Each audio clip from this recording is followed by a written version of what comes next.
Hello and welcome student, আশা করি তোমরা সকলেই খুব ভালো আছো। জ্ঞানজ্যোতি কোচিং সেন্টারের পক্ষ থেকে তোমাদের সবাইকে স্বাগত। তো আমি আবার আজকে তোমাদের সেমিস্টার থেকে একটি নতুন টপিক নিয়ে চলে এসেছি তোমাদের বাংলার থেকে, যে অপিনিহিতি কাকে বলে। এইটাতে তোমাদের পরীক্ষায় কিন্তু প্রশ্নমান 3 থাকবে। তো এই টপিকটি নিয়ে আমি আলোচনা করব। টপিকটি শুরু করার আগে তোমাদের ছোট্ট করে একটা ইনফরমেশন দিয়ে দিই। বোর্ডের কর্নারে তোমরা দুটো নাম্বার দেখতে পাচ্ছ, এটা হচ্ছে আমাদের জ্ঞানজ্যোতি কোচিং সেন্টারের হেল্পলাইন নাম্বার। এখানে তোমাদেরকে অনলাইনে ক্লাস নেওয়া হয় এবং তার সঙ্গে নোট প্রোভাইড করে দেওয়া হয়। তোমরা যদি যুক্ত হতে চাও তাহলে অবশ্যই নাম্বার দুটির সঙ্গে যোগাযোগ করে নাও। তাহলে আমি টপিকটি শুরু করছি, যে অপিনিহিতি কাকে বলে। অপিনিহিতি জিনিসটা খুবই সোজা, খুবই সহজ। তোমরা যদি দেখো কোনো একটি বাক্য কী হয়, স্বরধ্বনি আর ব্যঞ্জনধ্বনি মিলিয়ে তৈরি হয়। তো যে বাক্যটি উচ্চারণ হবে, যদি তোমরা দেখো যে ব্যঞ্জনধ্বনির আগে প্রথমে যেটা উচ্চারণ হচ্ছিল, পরের উচ্চারণে কী হবে, ব্যঞ্জনধ্বনির আগে ই চলে আসবে, আর স্বরধ্বনি যে থাকবে স্বরধ্বনির আগে উ চলে আসবে। এটাকে অপনিহিতি বলে। আমি যদি তোমাদের সংজ্ঞার আকারে বলি, তোমরা পরীক্ষায় যেটা লিখবে, পরীক্ষা কিন্তু এভাবে লিখবে না, পরীক্ষায় সম্পূর্ণ বাক্যে লিখবে। যে সংজ্ঞাটা যেটা আছে, পরের ইকার আগে উচ্চারিত হলে তাকে অপিনিহিতি বলে। যে ইকারটি কি হয়, আগে উচ্চারিত হয়।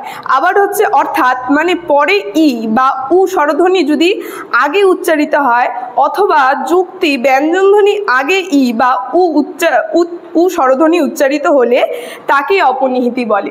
তোমাদের উদাহরণটা আরেকটু ভালো করে বলে দিই, এই সংজ্ঞাটুকু তোমরা পরীক্ষায় লিখবে।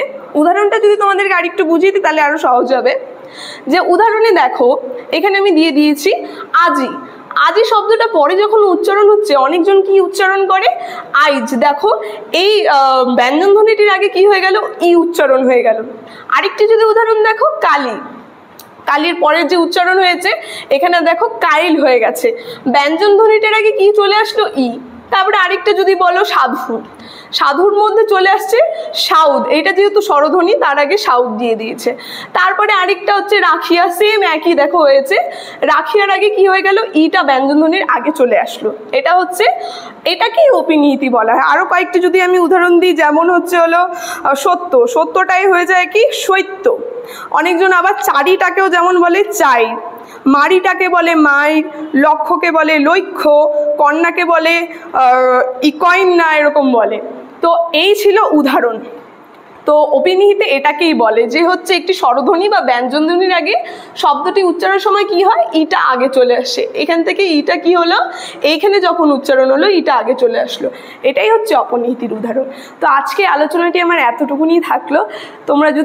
তোমাদের যদি ভিডিওটি ভালো লেগে থাকে, অবশ্যই like, comment, share and subscribe করে দিও। Thank you.